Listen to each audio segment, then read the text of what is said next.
do it. Yay! I am Vero and you're watching Modern Immigrant. Welcome everybody to a new episode of Modern Immigrant. Like every Monday, we're here bringing an immigration story, and I'm really happy that you are here with us today. Remember that every Monday we have new episodes, and some Mondays are in English and the following one will be in Spanish. That way you get to pick the language that you preferred. And today, Anya, the founder of Navigating Culture and the Homesickness podcast, is here with us today to share her own immigration story and also to share so much wisdom that she had been able to learn and that she continues to work on in how to navigate cultures, in how to adapt and how to overcome challenges, how to ignore the haters, and how to dream bigger. So this interview really means a lot to me. I really admire the work that Anya is doing for the immigrant community, creating spaces for us. So it was an honor for me to have her here and to be able to hear her journey from moving to Trinidad to the US and the college years as an adolescent, and adapting to a culture where she felt like she didn't fit in and where she didn't look at that many people around her that look like her. So I think this interview is going to be really special for you too, listening or watching. Remember that you can check out our Instagram at Modern Immigrant, and you can also remember that we have a YouTube channel where you can watch the interviews and watch our faces, and you can subscribe. That always helps us a lot. But you can always listen to this as a podcast, in a podcast format, in all of the podcast platforms. If you want to check out Anya's work, you can go to Navigating Culture on Instagram and also website. And you can also check out the Homesickness second season. It's now going live. So all of those links, don't worry about taking note. They're all below in the description. So you can click and go straight to those websites and spaces. So I hope you enjoyed this interview, and I hope you find it as helpful as I did. Bye. I'll see you soon. Enjoy.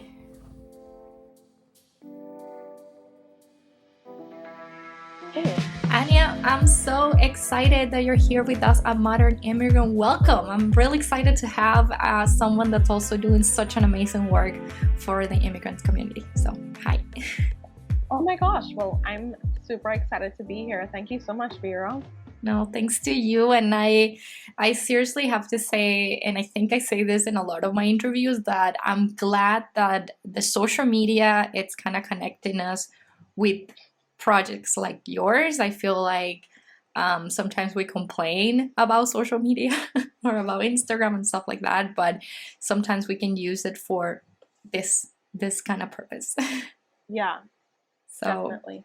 So Anya, to start, I would love to hear, I always ask my guests, what is, or when did your immigration story start? Because what might be too broad, but yeah, when did your immigration story start, and from where to where? Yeah, it's a great question. I think, like most people, it's not one-dimensional. It's very layered. I could say that my immigration story started before me. I had aunts on my dad's side who started to immigrate in the 70s and 80s, and some of them immigrated. My dad had 10 brothers and sisters, so some of them immigrated, some of them stayed. And so back in the 80s, he had expressed a desire to potentially move with his family. But as you know, when you apply for someone for a green card, it doesn't take 1 or 2 years. It takes many, many, many years. Yeah. So by the time the green card became an option for us, I was maybe about 16, 15, but my brother was already studying in London. My sister was already married and moved out of the house. So it was only really applicable for me, really, as the only child still living at home. And so yeah, it just really worked out that it was around the time I was looking at schools for colleges. I really liked the idea of being able to study away from home. Trinidad has like one major university. That's where I'm from. That's where I was born and raised. And I just didn't really like the idea of going there. I was like, oh my goodness, I'm going to see the same people Exactly. and deal with the same drama. And I'm like, oh, so boring. So I really jumped at the opportunity to study. At Hmm. that point in time, I wouldn't have really considered myself an immigrant, even though I probably would have been considered an immigrant because of the green card status. Mm, And at the end of my time there, I really wanted to stay. mm, And so that's sort of my immigrant journey. And I do think it's different to some people because some people they decide to stay and there's a lot more hoops to jump through. They have to get H-1B1 visas, they have to hmm. get sponsored by work. It's very tricky. Some people come over and they're undocumented. But even though that path may seem simpler, and in other ways it was, I did get lucky. I still feel like I experienced some of the same like little T trauma Hmm. and some of the same issues that a lot of immigrants face. And so I definitely identify as an immigrant. I'm proud of it. Like I take pride in that. Like I had things that were stacked against me and I figured a way to make it happen. And I feel like that is what unites immigrants, right? It's like we have a lot of obstacles and we're like, you know what? I'm gonna make it happen for myself anyway. Yeah, and I really like that you're saying that, even though your visa status made things a little easier, and I'm glad that you're recognizing that because it definitely plays a big role. It's still, you identify as an immigrant and you face a lot of those challenges, which I would love to hear. What were some of those experiences and challenges? Because it sounds like if I kind of rewind, you were in Trinidad, correct? And Right. around the age of going to college, the green card kind of came through and you were able to move to the US. But I don't know if we heard to where did you go and if you go with your Yeah. family or just by yourself. Right. Yeah. Great call out. So yeah, so I went by myself. So my family and I, like, we went to New York. My parents ultimately decided to like not maintain their status, so we went to New York, and we're kind of in between New York and New Jersey. And I went to school in Boston, so I went to Boston University.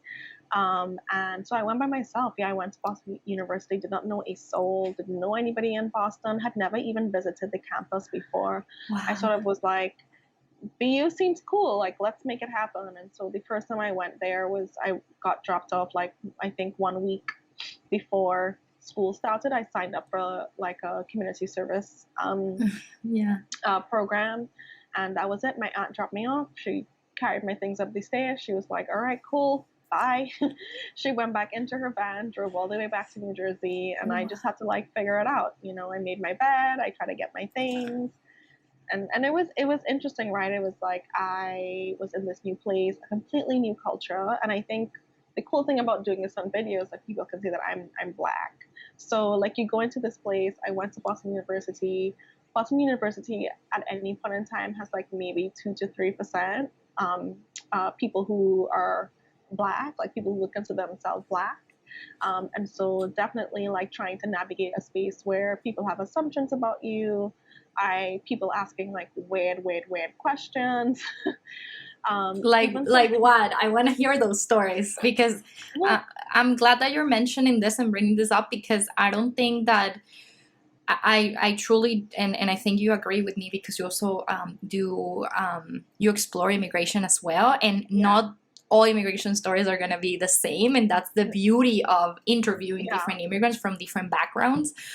So we do want to get a sense of like, yeah, so you arrived to Boston and you're like, okay, maybe I'm not the common looking or the majority of the people that were around you look like you. So what were some of the questions or some of those struggles that you face based on that?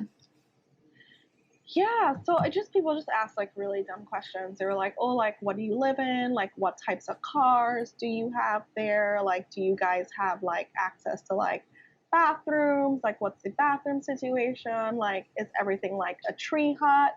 And it was to the point where it's like, are people joking, or like do they really like not know?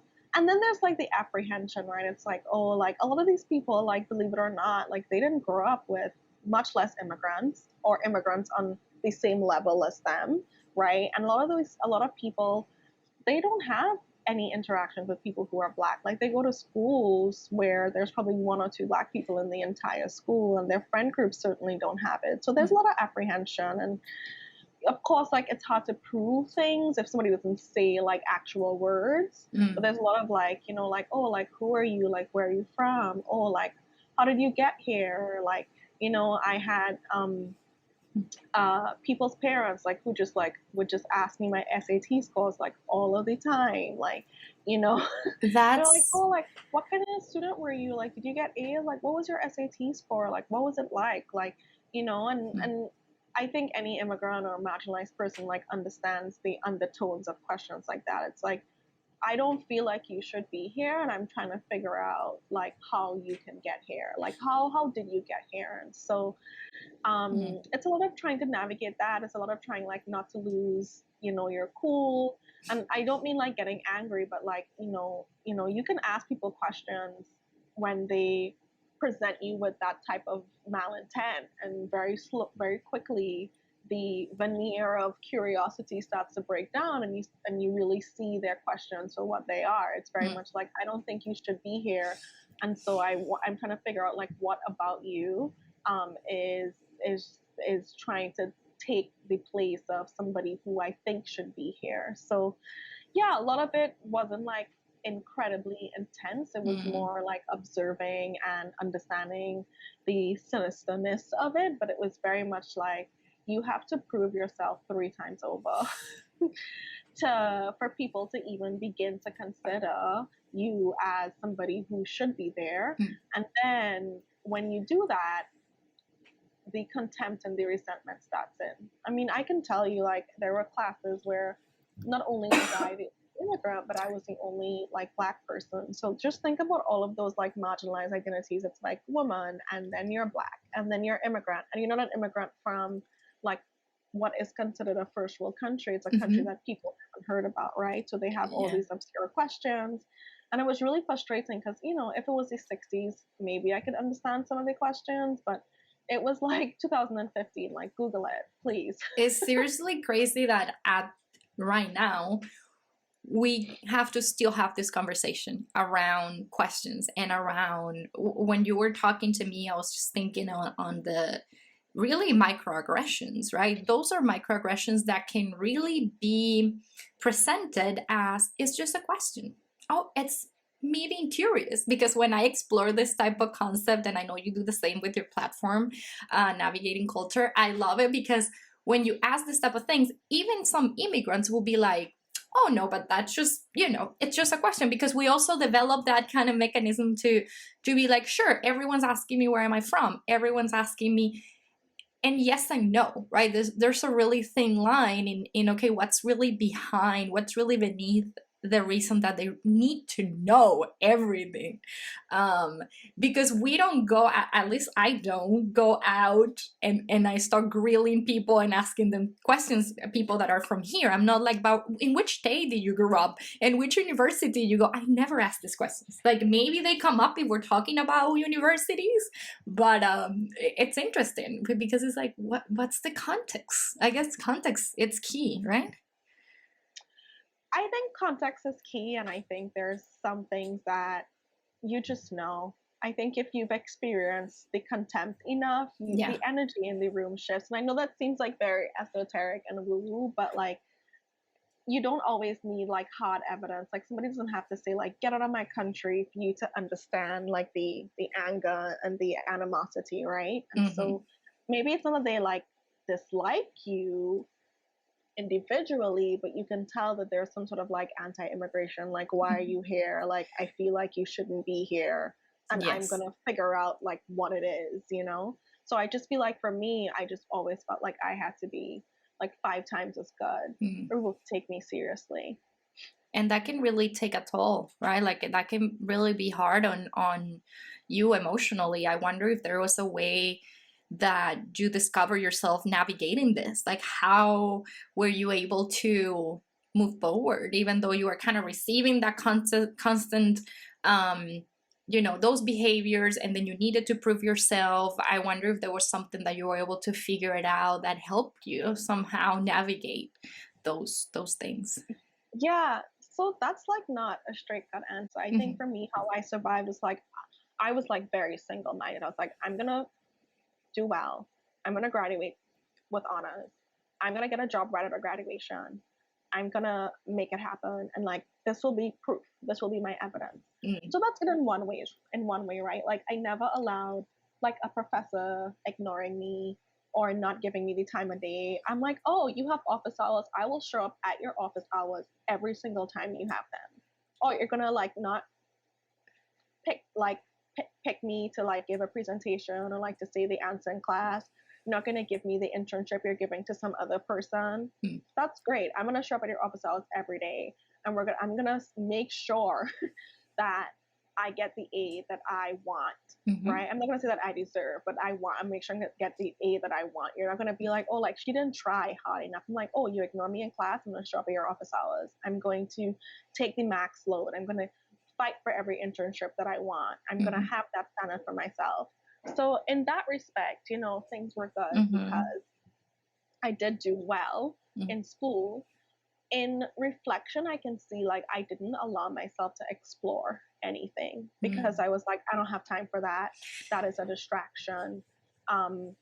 If I do that and it takes me longer to graduate, or like I get like an A- in a class or a B in a class because I was exploring this thing that I wanted to do, that will be considered bad. Like I was in my head, I was like, oh, other people can do that. Other people can take a year off, you know, other people, but I don't have that luxury, whether that was true or not. And so on reflection to my time in university, like I wish that I had been like, oh, like maybe I could do a podcast at school. Like maybe I could take that art class.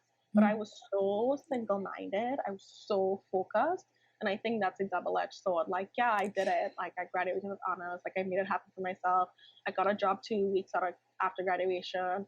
I moved to San Francisco. But on the other hand, I'm like, wow, like there was so much to explore that I just couldn't because the anxiety of making it was just part of my everyday. That is so, I love that you're talking about this. I don't think we talk about this enough. Like the thing that helped you kind of survived, as you said, was proving yourself. And while you were telling me this, I was seeing myself going through similar things and feeling exhausted, right? Like, because you end up being so tired of just proving and proving and trying to be the best and trying to get the best grade. And then you talk about the things you kind of missed. And that brings me to that idea of like, as immigrants, I think whoever's listening to this and in whatever stage they're at in their immigration journey, how important is sometimes to slow down, even if it's to look at what you're doing, right? Is it really worth it the way I'm approaching this? Because we left everything behind. A lot of us, you know, our parents are dependent on us, or they're dependent on us to succeed here. And I don't know, it can really be hard on you too. Like it's important to look at that and to be kind with yourself. Yeah, I definitely see that. And let me tell you, like, leaving college was not the end of that for me. I think I carried that with me to even San Francisco. And as you can see, I moved from like one high performance place to like San Francisco, like tech. And so that sort of like, I must prove myself at all costs, definitely took its toll. And definitely followed me to the point where in 2019, like I had to take a break. I think there's a saying that says like, if you don't take a break for your body will tell you when it's time to take a break. Yeah, I had that experience, and my body, I was in the middle of a very difficult visa process, and my body was like, yeah, no, you're not going to continue to do what you're doing. And I was in bed, like I was sick. And so yeah, continue, but I just feel so identified with that because it really is. Of course, yeah, to the point where it's like I was like no to my job. My landlady was selling the apartment. Most of the people I had formed close relationship with were about to like leave the state. And I really had to like look at like what was happening and be like, am I going to, I knew I could do it. I knew I could be like, I'm gonna figure it out, right? I figure stuff out. Like, that's me. I'm like, you present me with a problem. I'm like, okay, whatever. Like we got this. I knew that if I wanted to, I could get a new job and find a new apartment. But then it came down to like one, did I really want to? Exactly. To prove to who? Like, who was I proving that to? Yes. Who was I proving that to? Was it going to make me happy? No. And two, like even though mentally I could have done it, like would it have been a good decision for me, like mentally and physically and emotionally and spiritually, to move past? No, I was beyond exhausted at this time. It's like moving past the point of exhaustion, right? Yeah. To prove to the people around me that I'm good, like I'm fine, everything is golden. And I Yeah. was just like, Anya, like you've been doing this for 10 years.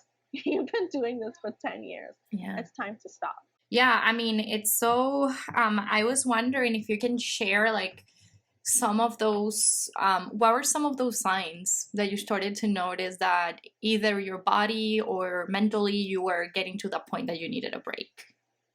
Oh my goodness, my anxiety was on 150.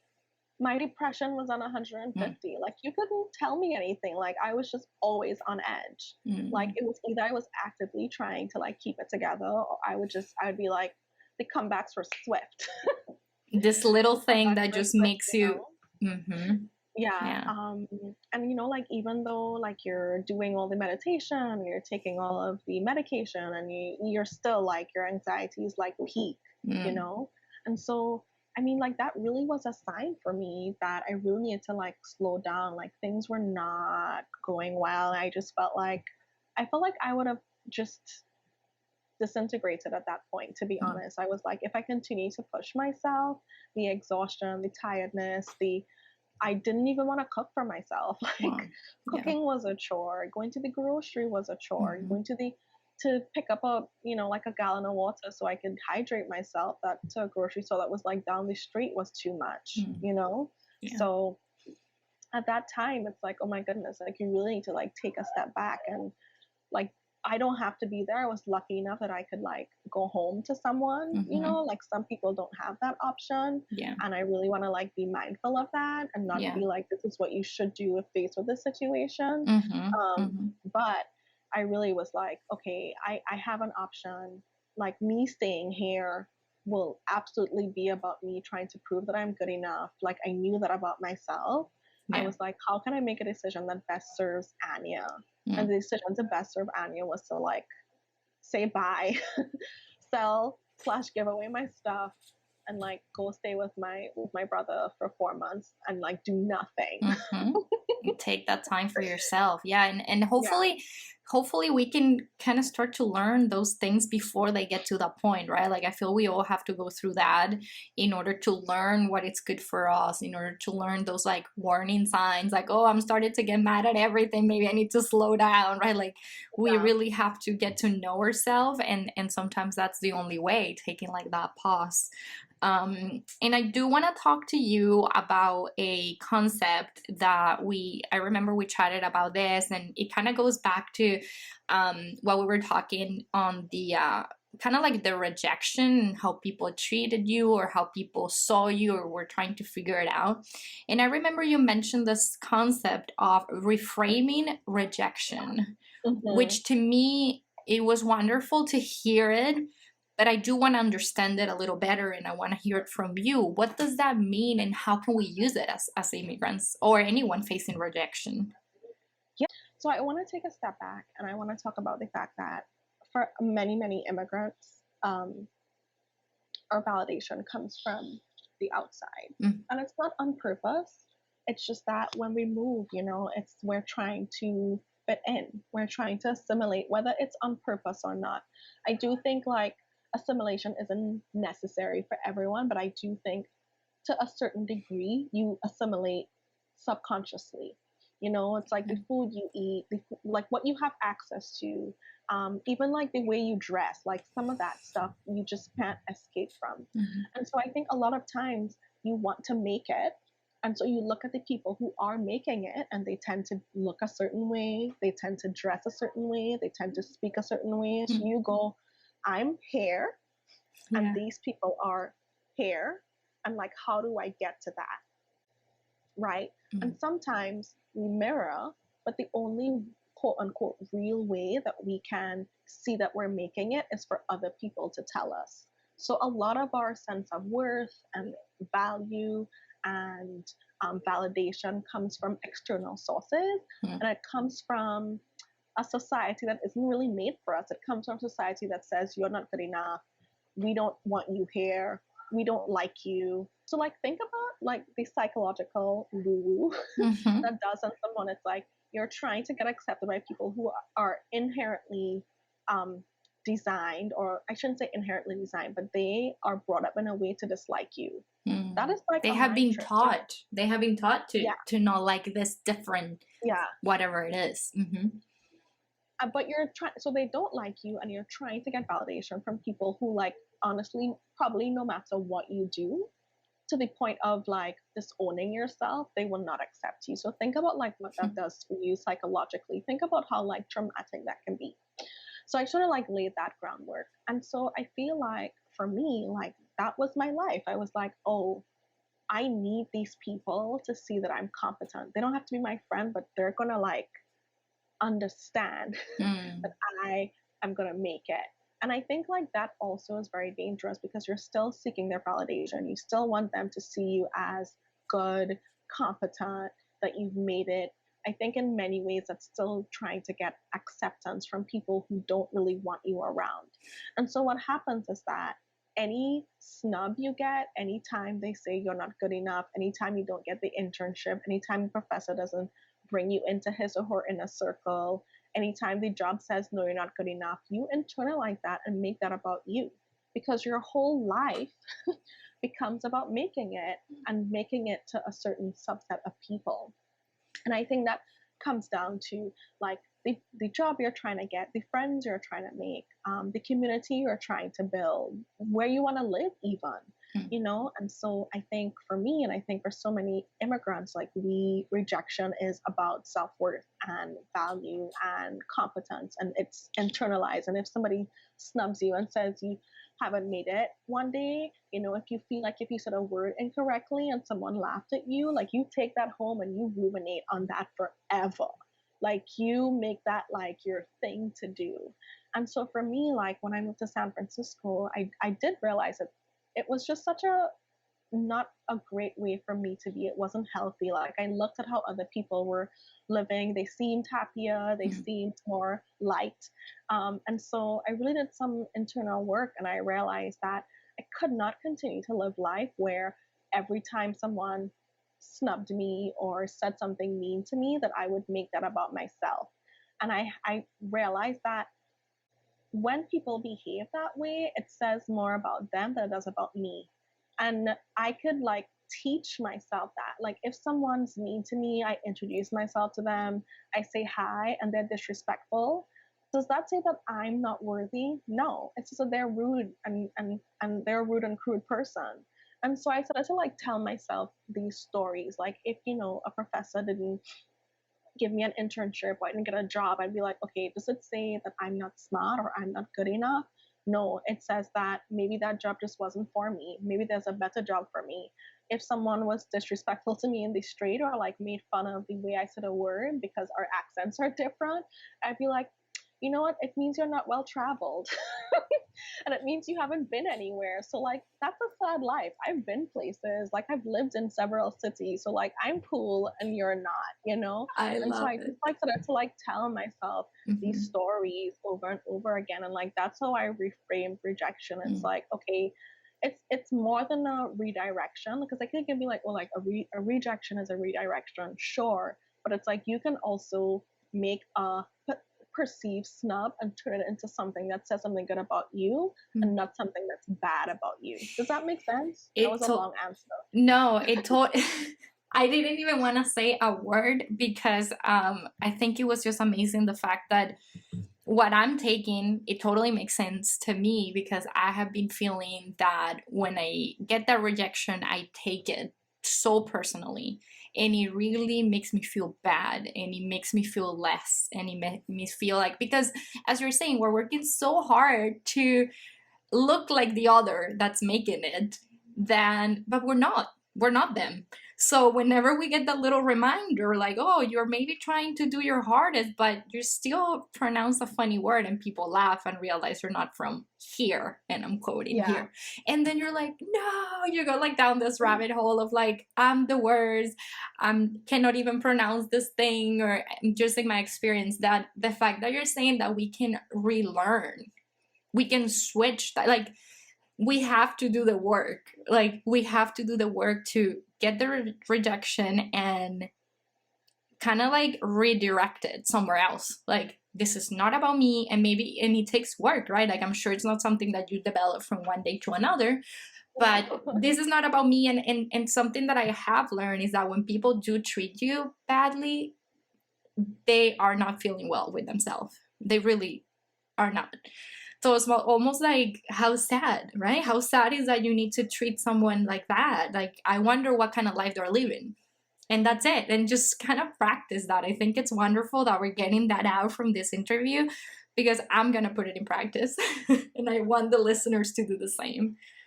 Yeah, absolutely. Yeah. And yeah, don't see me. I also want to say, like, don't see me or hear me talking about this and be like, oh, like, she has it. This is something I have to do every day. Yeah. Because sometimes I'm like, oh, I'm good. And then like one day someone says something and it just like, oh. Yeah, exactly. You're like, oh. Why? It's like an exercise. We got to keep kind of working out that. It's like a muscle. Exactly. A muscle, yeah. I love that. Definitely.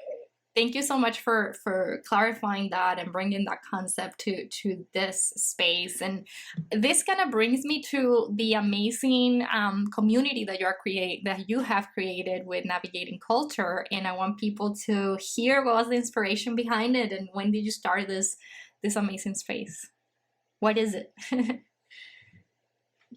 so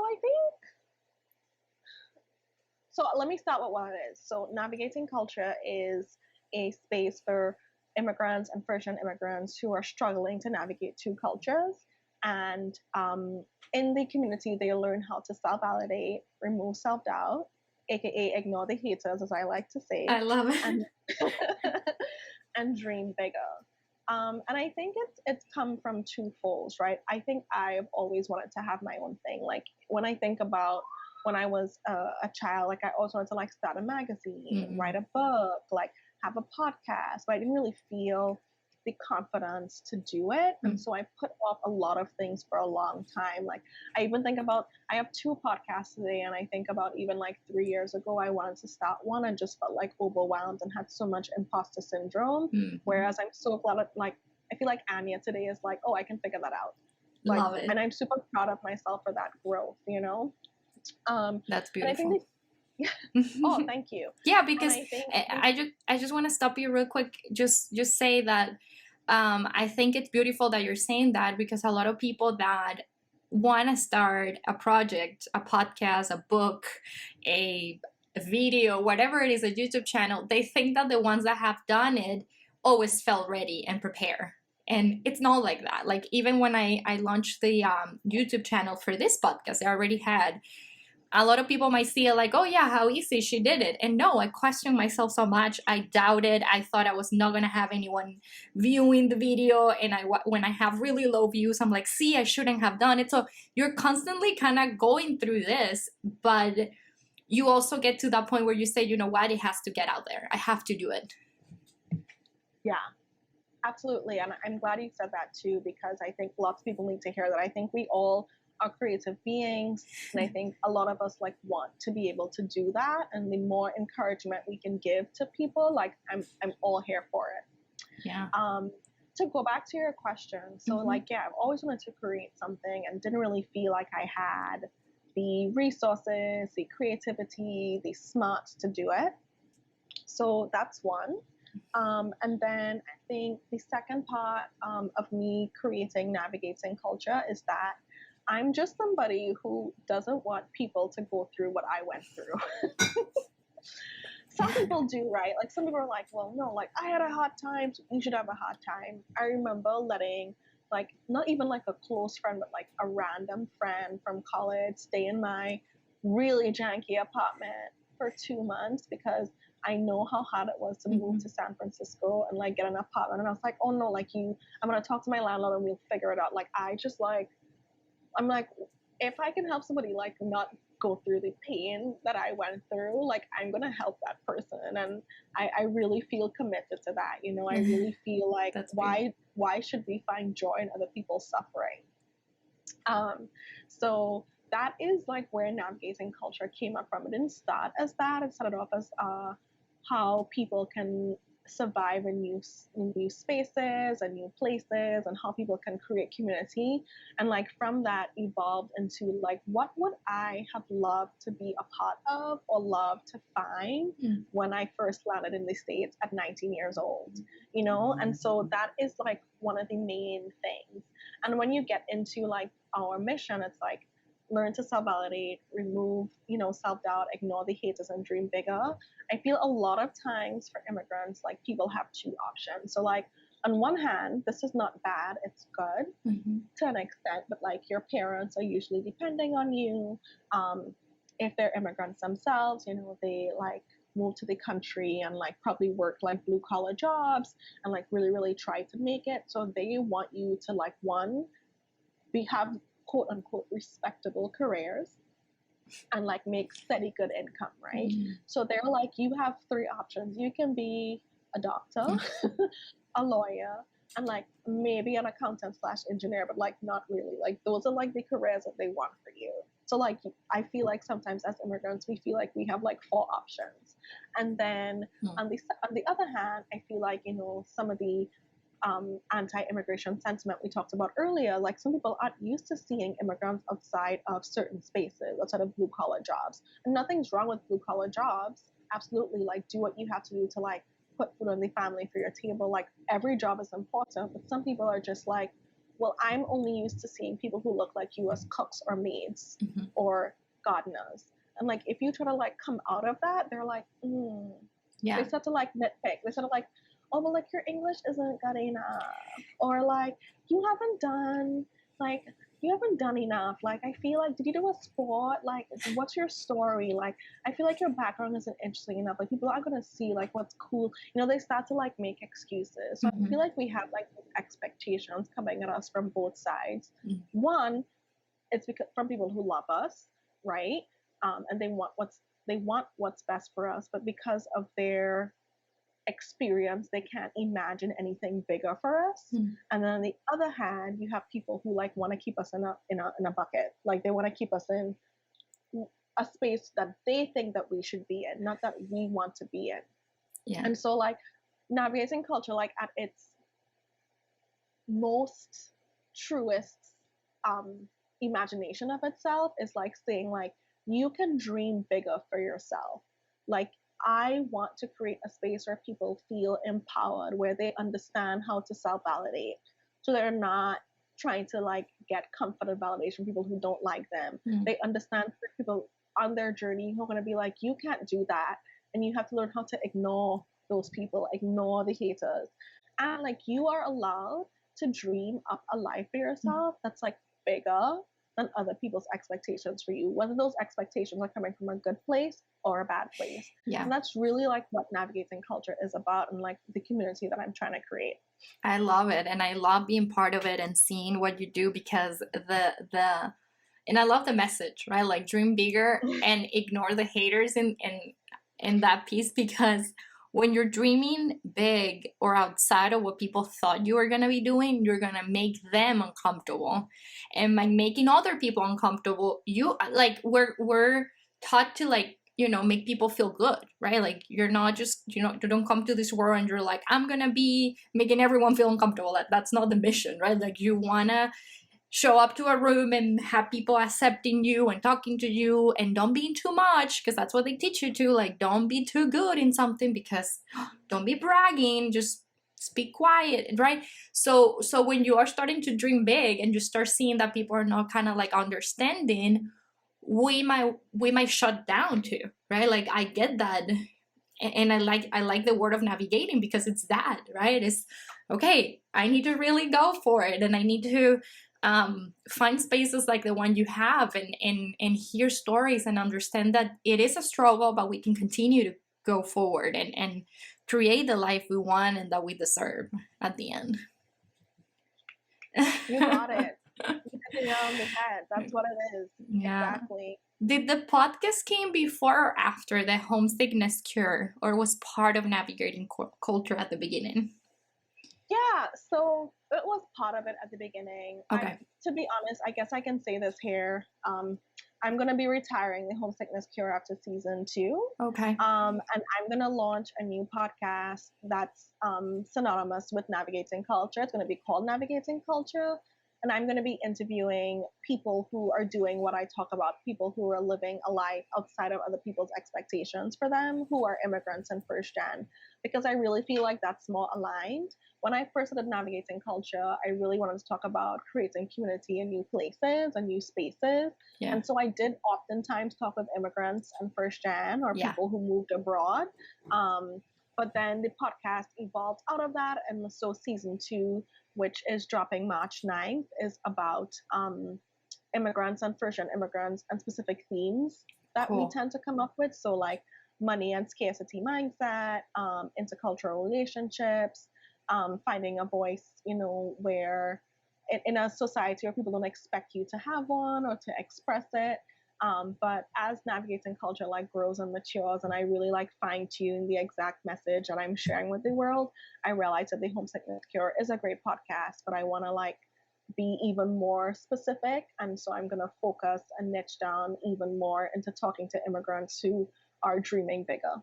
I love it. I love that, and thank you for telling us that. So we're on the look for that one as well. Yeah. And I love that you have a section on your Instagram account of navigating culture where you do kind of like a channel where you share specific topics about immigrants, and it's just a lot of resources, which I feel like, I don't know if you also found this in your immigration journey, but sometimes as immigrants, there's not that many places where we can find resources. Like you Google stuff and it's kind of like, yeah, no, right? Like where do I talk to people like me, or where do I find help?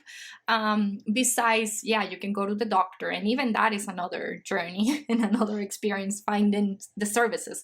So I feel like we really do need more spaces like this. It's kind of crazy that it's 2021 and we still struggle finding more spaces for minorities like immigrants. Yeah, I do feel that as well. I feel like, you know, there's lots of resources if you need legal help. Yeah. But like no one's talking about the emotional stress and the traumatic stress that comes with uprooting yourself and trying to replant yourself in a new space. Mm-hmm. And so I agree. I think it's why the work that you're doing is incredible. The work that other people in this space is doing is incredible. And I think it's really needed. Yeah, we need to get together. I really think that way. And I do want to ask you kind of one last question, although I don't want to say goodbye, but we always have to get to this point. And it was something that I feel like you inspire me, honestly, with your platform and what you do. And I want to speak to those that might be wanting to start a project as well. And we mentioned this a little ago. But what is like a recommendation that you have for those listeners that they might be immigrants, maybe they're not immigrants, but they want to start their project, they want to dream bigger, as you're saying, out of the box, but they haven't found like that strength to do it or that determination? What's something that helped you or that you would like to tell them? Yeah. There's a quote that I heard once that says that clarity comes from engagement and not thought. So you can't spend your whole life thinking that you want to do something. You have to actually start doing the work that comes with getting to do what you want to do. So like, let's say you want to write a book. Start writing down what you want to write about.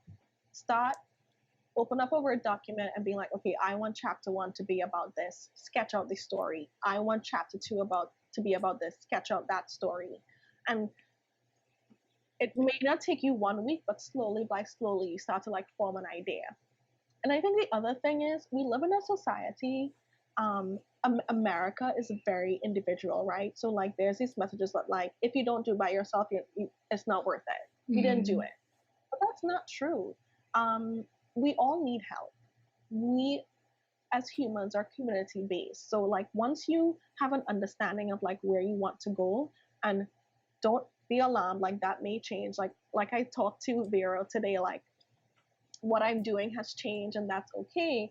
It's like go get help, like seek out a mentor, seek out somebody who's written books. Go online and get a book writing community and like start showing your work and sharing your work, getting feedback. You know, we talked about reframing rejections. That'll be really good when you start to share your work and get feedback, you know. Yeah. Take what's going to be helpful, get rid of the rest. You know, like some people do share feedback with a malicious intent and you can just ignore those people. And just like keep on working it every day. I think so many people, when they say about starting a project, they go like, oh, well, just do it. I'm like, okay, that's not very helpful. Like, give me like some more tangible things. And I think the biggest thing is like, just start writing down what you want it to look like. Another example is like a podcast. Like I put up a podcast for so long because I was like, I can't do it. And then I had all this free time and I was like, you know what, I'm going to do it. So like I looked online, I saw a podcasting coach was selling like a short course for like $17. I read that. And I thought about like some of the other skills that I had, you know, like in my previous jobs, I did webinars all day, right?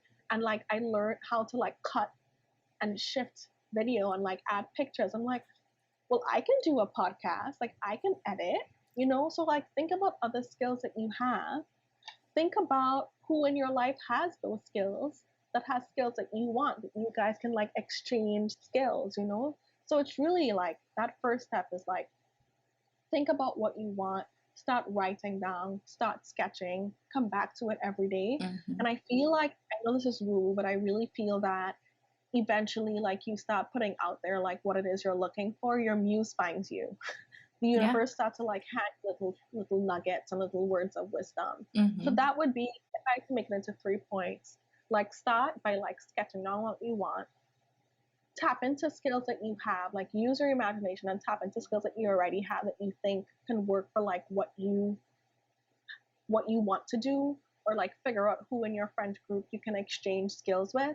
And then the third one is like, don't stop. Like it will change, like your ideas will evolve and that's okay. But if you don't start, things don't come together. If I didn't start this project, I would have never met Vero. And I feel like I've been on so many podcasts now sharing my vision. I get people writing me, asking me to like speak at different panels and speak at different clubs. And like that could have been like a dream of mine forever. But like I can't just be like, I want to be a speaker. Exactly. And just sit and wait. You know, you gotta like start speaking, and then people are gonna be like, oh, like what he's doing is interesting, what she's doing is cool, and they will start to reach out to you. So I mean, I could go on and on about this forever, so I'm gonna stop now. But those are like my three points. And I say that again to like remind myself too, when I ever feel like, oh, I can't do it, I don't want to do it. It's like, no, just start. Write down what you think you want it to be and go from there. I love it. I think you gave the most amazing tips, and I think I have experienced those too with starting the podcast. The really make it like tangible, like record. Like I remember I record like a little podcast on my phone, and the idea was different as well. So I totally connect with that. I wanted to do it with 2 other friends, and it ended up just being me and talking about immigration, like completely different. But if I didn't experience talking to them about starting a podcast, if I didn't do the research, if I didn't see that they weren't ready to do it, I wouldn't have, created Modern Immigrant. So it's kind of like, really, you need to get out there and be open to the transformation that's going to happen, because that's part of your story. That's going to be beautiful when one day you can say, I started with the Homesickness Cure podcast and look at this right now, right? And people want to hear that too. People want to hear that you transform yourself. So, Anya, I could continue to talk to you forever. Like I'm learning so much, and while you're talking, I'm like, oh my God, I want to share this little piece in a story. Like people are just gonna love it, and I'm glad that we connected and that we are navigating cultures together. Oh my gosh, yeah! Thank you so much for inviting me into your space. I want to echo that. I love the work that you're doing. I even love your name. I was like, oh, Modern Immigrant. That's just like, you know what that means when you hear it, So I love the work that you're doing. I think you're so creative, and I think that you are just blessing the world with like the work that you're willing to take on. Thank you, Anya. I really appreciate those words. They really mean a lot. I think those things are the things that keep us going. So I appreciate that and can't wait to share this. Of course. Likewise. Thank you, everybody, for listening and watching, and I'll see you around. Yes, thank you. Oh, wait. Before we say goodbye, I think you already said it, but where can we find you and listen to what's coming to the podcast, to season 2? Yeah, so you can find me on Instagram at Navigating Culture. That's, I want to make sure I spell it right. So that's NAVIGATINGCULTURE, and the website is navigatingculture.co. Okay. And then you can look at the homesickness cure, just spelled exactly as you think it would. It's on everywhere you would find a podcast. So Anchor, Spotify, Apple, and season 2 is dropping March 9th. Great. And there will be 2 episodes every week until we reach 11 episodes. That's awesome. I'm sure once we launch this interview, that season 2 will be live. Some people can go and check it out. And again, thank you. Of course. Thank you so much. I really, really had a lot of great time. Same.